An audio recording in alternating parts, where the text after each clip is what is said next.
Hey guys, welcome to this new podcast. This is called Helpy'sBrokenBack, and I am Shaniqua, I'm Tucker. and today we're going to be talking about FNAF 1. Basically, we're gonna be analyzing every single FNAF game. I think it's like how many FNAF games are there? Like 7 or 8. 7 or 8. So that's 7 or 8 episodes. So So we'll just be talking about every aspect of it one at a time. yeah. So So let's start off with the game's release. the release. Okay. So popularity wise, it's probably one of the most popular games in the entire franchise. Yeah, It probably is. So I would say around like the release was like good, and it it, blew up as soon as it got like released because yeah, everybody the, saw on Game Joel. Everybody wanted to download it. It was like 40,000 downloads in the first night. It was crazy. I watched a video about it. It was cool. I'm gonna see FNAF 1 release date. Release date was August no, August 8th, 2014. I thought it was November. No, it was August 8th, 2014. And yeah, I think it was a good release date. I mean, it was the prime of horror. It was the Markiplier. prime of indie horror It games. was, Uh, and Markiplier, Jacksepticeye, everybody was playing horror games at this point. I mean, when and Markiplier he uh, popularized it. he released the game at its kind of peak. He released the game at the perfect time, Yeah, um, and yeah, it got 40,000, around 40,000 downloads in one night. within the Yeah. first day. So overall, I think the release date and like downloads and cash that Scott Cawthon actually made off the game, I would say it was really good. I mean, it was definitely a success. That's kind of what started it. And he didn't even plan on this being like a really giant franchise or making a lore with any kids being killed in the background. Yeah, So that's what it I was gonna say. it was really For surprising. It was I was gonna say that he left everything in the game pretty open ended, which was a very uh, he smart thing to left. do. Yeah. Because he originally thought that it would be some sort of trilogy, um, but then obviously FNAF 4 came out. He left a bunch of questions, which is good. That's a good thing. He left questions that were going to be answered in the future games. So that's really cool. I think the lore was the best part about it. Like Yeah, he didn't plan on making a giant like lore in like a bunch of separate games, but he did plan on the games being good. But I'm pretty sure he just made lore throughout the deving, you know. yeah. He made the lore throughout just the entirety of the franchise, but he left a bunch of questions open ended, especially in the first game, to kind of leave it up for interpretation. Um, because that's the whole thing about this game's lore is that really no one knows for certain what story Scott was trying to convey, except for Scott. Um, Yeah, we just have we that's have very likely theories. that's the only bad part about it is that the lore can never be answered because Yeah, it it probably never will be it answered. will never be answered because Scott's the only guy that knows it, and he will never tell anybody about it because he's a very private guy, and he never really gets interviews with people, and he never really talks to people about lore. He does give hints though. That's what I'll say. He He he gives gives a lot of hints. hints. He gives hints, and nobody's been able to figure it out. So yeah, the lore will never be solved, which is sad because I want to know what the lore is. But Well, Scott said himself that people have actually gotten really close, like with their theories. Scott, He didn't yeah, mention any. He didn't mention any names, but people have gotten close. I have a feeling that Matt Pat was one of the guys that got close. Definitely, Potentially, potentially, potentially. maybe. It seems like the most likely story. Yeah, honestly, it makes sense. Matt Pat made a bunch of theories that made that made sense. Like the kid with the foxy mouth being Michael. Um, yeah. So it And they all kind of tie into each other. he put pieces together that made sense, and we'll just say we'll go with that story. Which Yeah, for now, which is the story, unless there's another game, which there probably is. There probably is going to be another game. probably will be, especially because of the franchise being given to Uh, the creators of VR, yeah. the creators of Help Wanted. Steel Wool Studios. Yeah, so Yeah. I'd say the popularity it's gotten higher since then. Since Well, it got released, it absolutely. got much higher since it got released because And it definitely has the most downloads out of the entire franchise because it is the starting game. So yeah, everyone would want to start at the beginning. So it obviously has the most downloads. Um, because it's the nostalgia. That's a good word. That's I'll nostalgia. uh The I'll look at the nostalgia download count on Steam. the nostalgia in the game is probably why the downloads are going up each day is because of the nostalgia and everybody's playing it like, oh, I'm gonna get scared because I'm playing a really old game I used to play on my phone. It's like because I Yeah, remember playing this game on my phone and I used to get scared at like Freddy and stuff, and they would always like play the game their own way and not do like correct stuff, which is probably why the game is fun, is because you're not taking the game seriously and like playing 420 mode immediately and beating it. and So it doesn't really tell you. It doesn't tell you any sort of strategy, and it doesn't tell you how the animatronics work. You just have to figure that out and by your own. it's even better when phone guy is telling you like false information about the characters as well. Yeah, red herrings Yes. about like well that might have been FNAF 2, but about like playing dead. Yes, Uh, but yeah, I think it does it does very well at confusing you about the animatronics and not making it the easiest game and then like when you first play it, like when you already know how to play the game. So if you're gonna start playing FNAF 1, I do not recommend searching up strats if it's your first time playing the game. Because yeah, obviously you want to beat 420 and get up there your own way. And you don't want to just do the same strat that everybody else is doing. Because that'll be boring. yeah. That'll be a waste of like $8. So yeah, just I mean, play it your own I way. I learned the strategy right off the bat and beat the game in 2 hours. Like Yeah, beat 420 mode in 2 hours. Like it's very get easy. to night 7 and then beat 420 mode in 2 hours. Yeah, it's not hard to beat it. So I would say the game release and popularity, it's it was released at a good time, peak of indie horror. Like what are some games that were really popular back then? It was like trying to think, Slenderman. I don't even know. Slenderman was a good one. All types of those games and stuff. So like, I think Scott did a really good job of releasing it at a good time. Yeah, But definitely. but he didn't know if it was gonna get popular. Yeah, If but he once it started to get popular, he definitely uh, he knew he made the correct decision of leaving stuff open ended because he was going to make another game if it got popular. It it did. yeah, I think at this point, if Scott stopped making games, like if Steel Wool and Scott stopped making games and stuff, the lore would probably be answered by now. It'd probably be all put together if they just stopped making games. Of course, Steel Wool's Yeah, gonna make more games about the franchise, but of course that's let's just hope that Steel Wool respects the fact that Scott doesn't want the lore to be put together yet.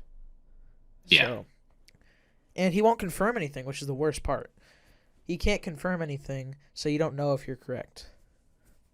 yeah. So, Um, and then on to the gameplay. So the gameplay is quite fun. It's very simple. It is very simple. You only have two buttons on either side and a camera system with 10 cameras, I think it is. yeah. Uh, it might be 12. Um, but you have a light and a door for each side, Yeah, the left and right. and of course, And the doors help you a lot in the strategy. And yeah, one of the the doors yeah. block off the animatronics, and the lights just show if they're there. If an animatronic is poised to attack and you flip up the camera, you'll get a jump scare. Yeah, so I would like to say that this is probably the most simple design gameplay in the entire franchise. I mean, of course, Yeah, definitely. Because FNAF there's 1 and only FNAF 1 and 2 are definitely going to be very simple because they're the first two games. and there's And only 4 total animatronics. yeah, Well, so technically 5, but Golden Freddy you really never see. he can still kill you, but it's an Easter egg, so it doesn't really count. But yeah, the gameplay I like it. It's simple, but it does get really boring sometimes. But whenever you're starting out, it definitely is very It's very fun. immersive, It's very fun when you're first playing it. Like you're like, oh, what the hell do I do? Do I shut this door and or do I shut it's this door? And it's like, yeah, you don't know what you're doing the first time you're it's playing it. very horrifying because you can't move. You're stuck in place, Yeah, and these animatronic characters around you are moving towards you. So it can be quite nerve wracking, especially at first. yeah. At first, it can be very like, okay, well, where the hell's Freddy? Or where the like. At first, you're trying to look for the animatronics, so you're ready for them to close the door. Now, of course, you don't need to look at the cameras. You can just check the lights, which is what Phone Guy tells you. He's telling you in like a basic strategy, which is to check the lights and close the doors whenever an animatronic, or if you see an animatronic or hear one. Yeah, And if which you that strategy definitely works on night one, but I think it only works on night one only night one, because on night two Foxy gets enabled, and then you have to look eventually, at yeah, him. eventually you have to start looking at the cameras. Yeah, So it's yeah. So basically, the gameplay and mechanics and stuff, and the gameplay and the lower nights and the modes and stuff.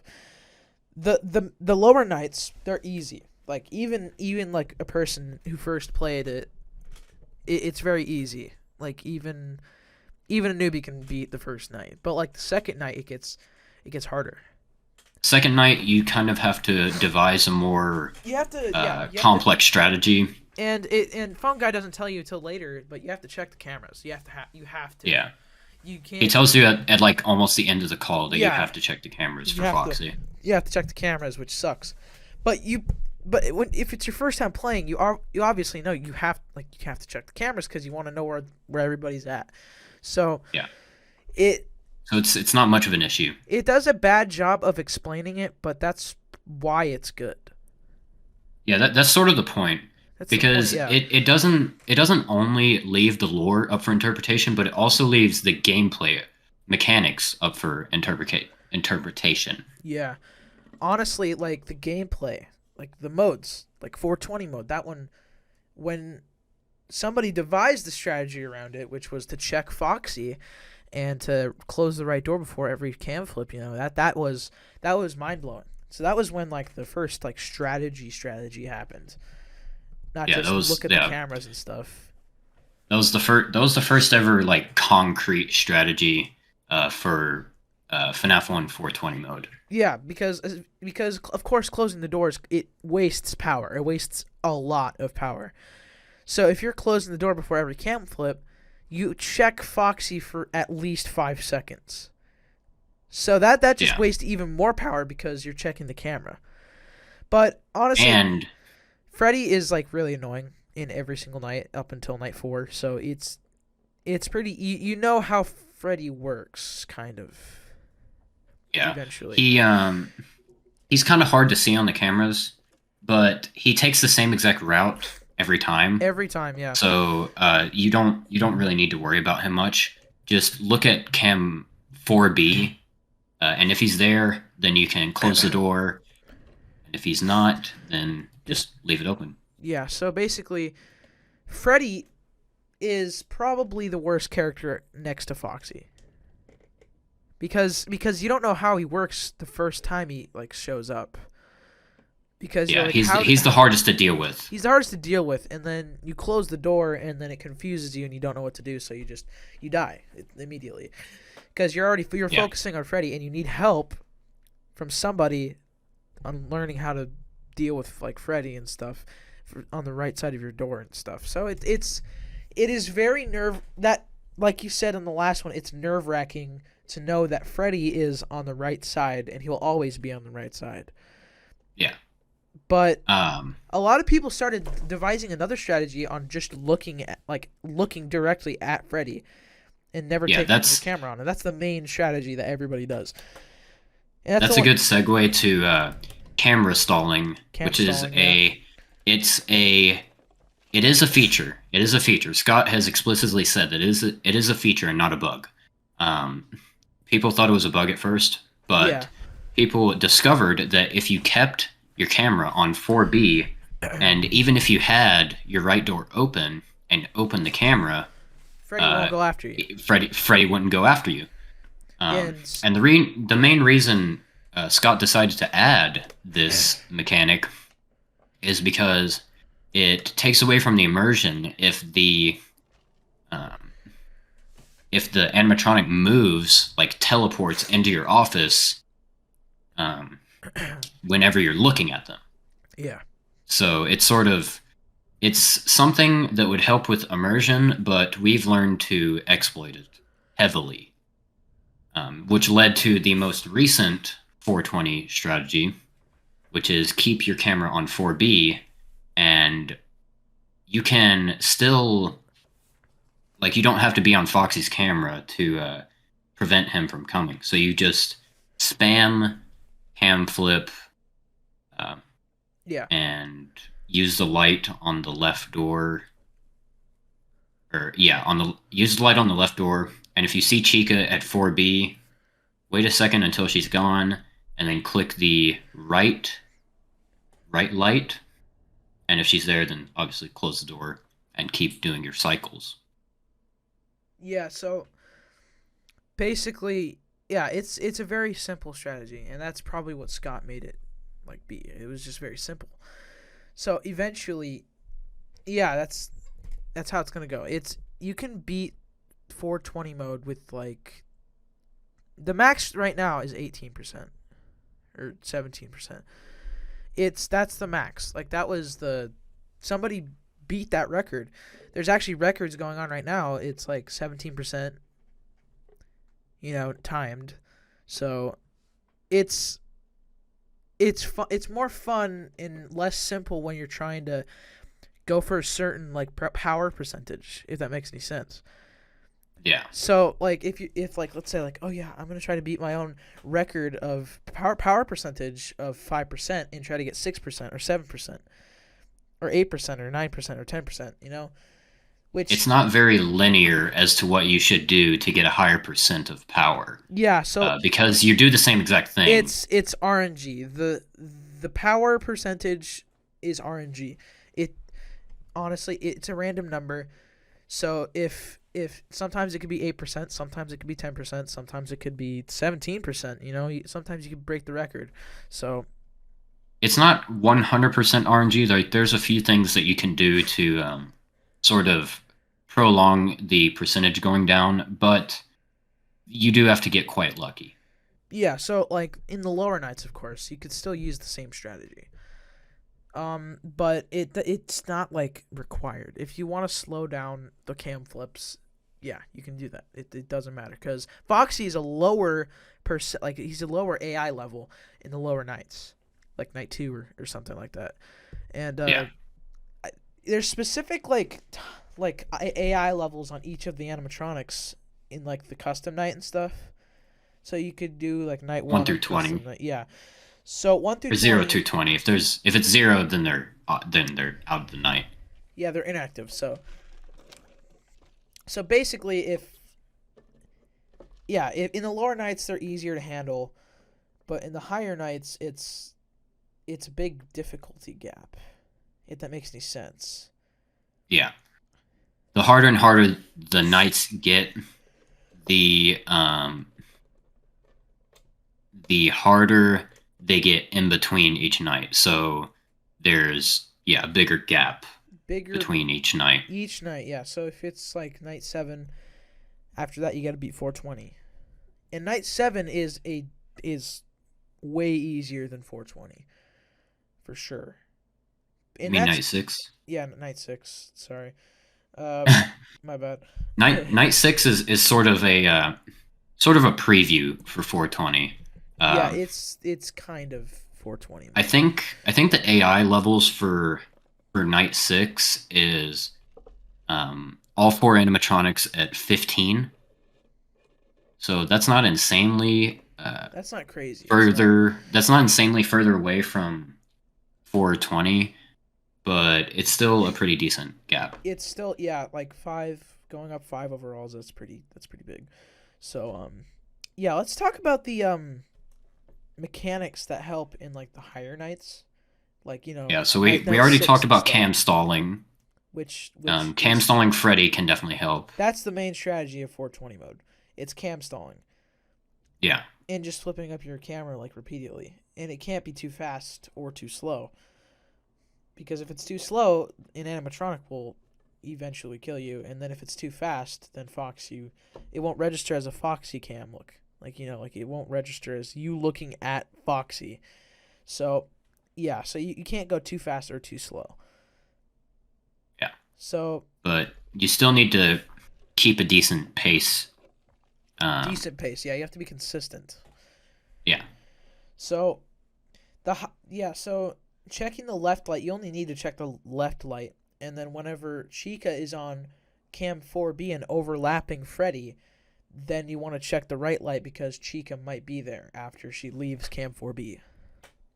Yeah. So Sometimes she can go backwards. Her path is pretty random. it's So she might go So backwards, but Bonnie and Chica are RNG basically.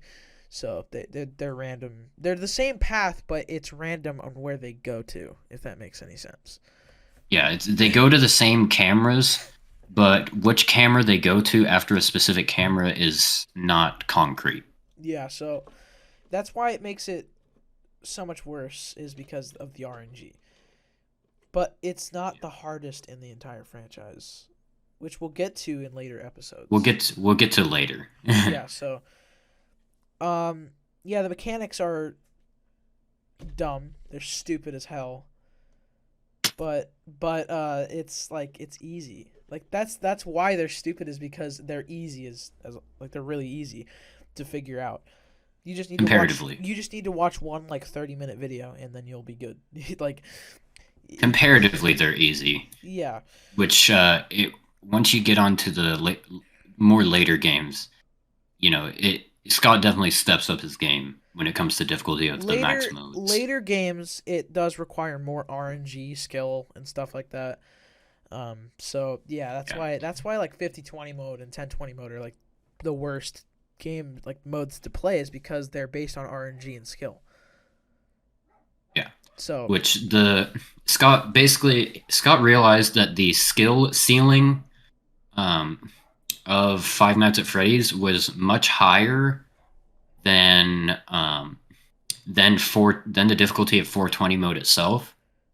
So he decided to spice things up and make things a bit more random in FNAF 2. yeah, we'll talk about FNAF 2 in the next episode though. So Yeah. let's talk about the lore more. Like the lore. The lore. So there isn't too many lore reveals Yeah, there's not so in much FNAF lore. 1. Because it's Obviously, it's the first game. Of course, it's the first game. So Scott didn't and even know what he was doing. Yeah. he didn't know if he was going to be making another game at all. So yeah. So there wasn't much lore reveals, but there were a few, like the Golden Freddy Easter eggs. There were And there was a poster that said the missing children report and stuff like that. So that definitely that was definitely the origin. It definitely showed the origin of like the entire lore, like where it started and stuff. Because the second one actually never mind. No, the second one was the one that showed the origin because the second one was a prequel. Yeah. And then the first one and showed like the bite of the 87. the first one showed more of the timeline gets kind of icky.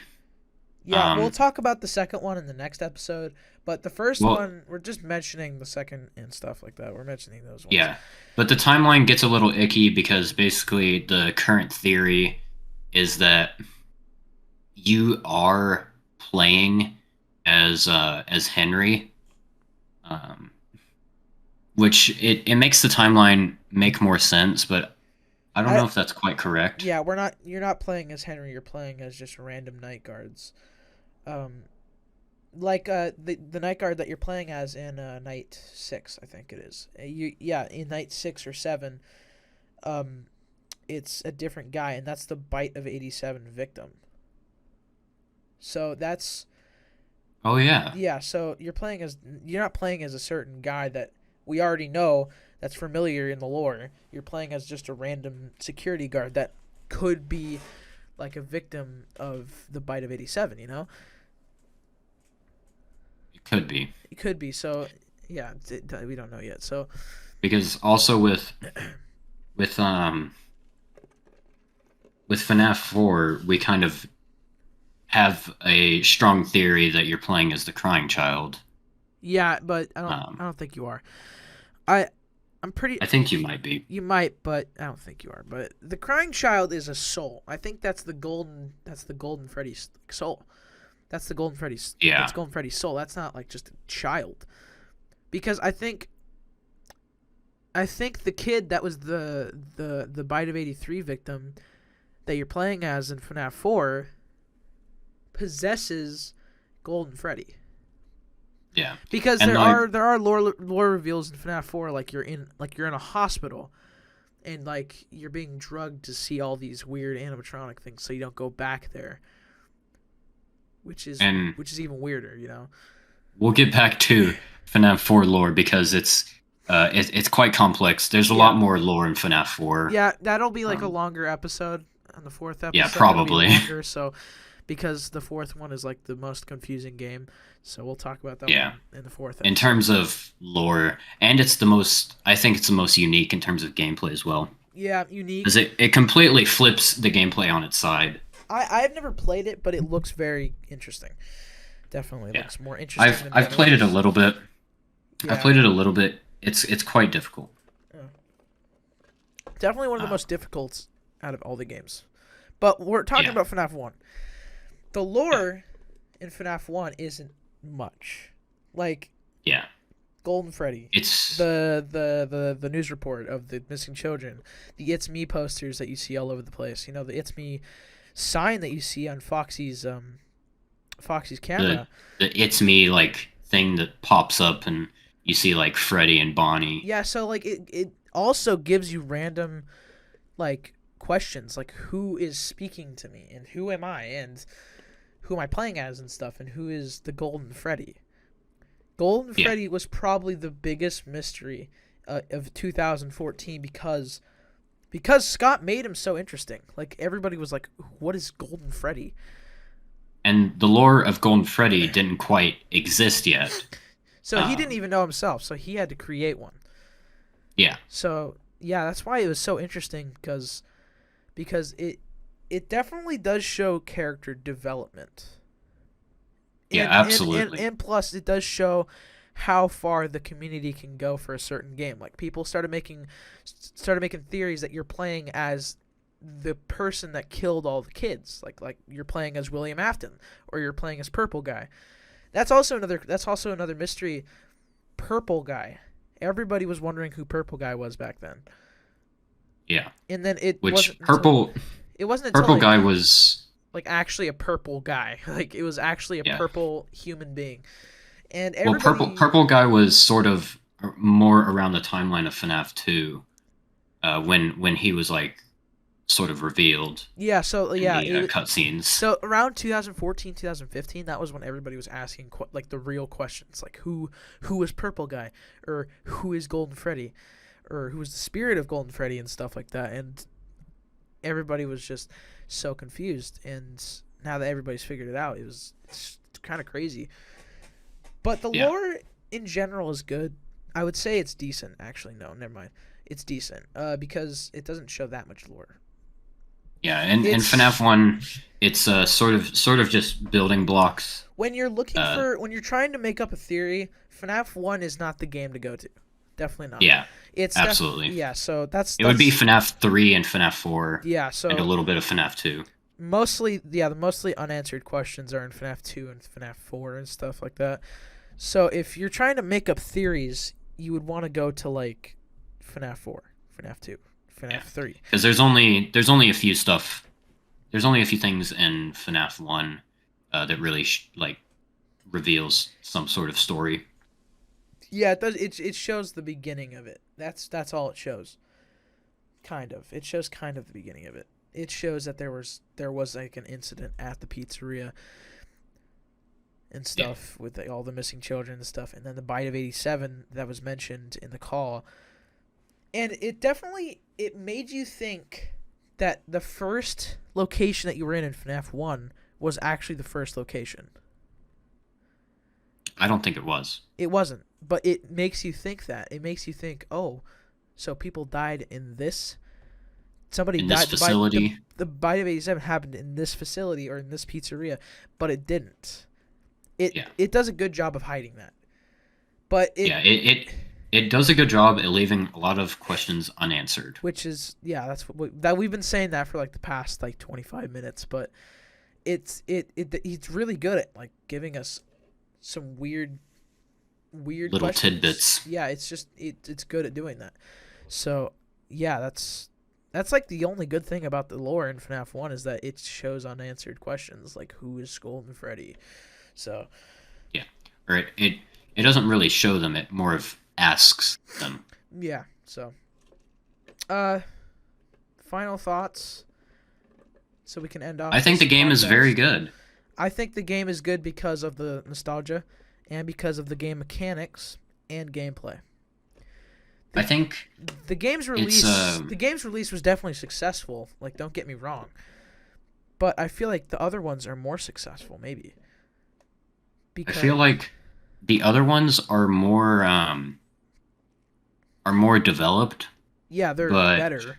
But I think FNAF 1 will just always have a special place in everyone's heart. yeah, I would go to say it's like the third best of all time. It's definitely part of my childhood because I used to go on my mom's phone and play FNAF 1 all the time with my cousins and stuff like that. So it's definitely good at showing you what you used to do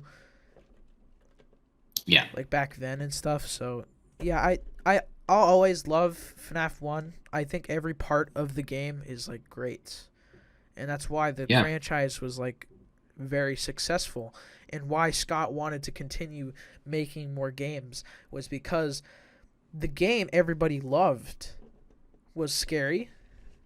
It showed back like a really good backstory and the community. We haven't talked about that yet. The community is really good. community is incredible. It used to be really good, but now it's just not great. But the community is great. It's loyal. That's what it is. It's loyal.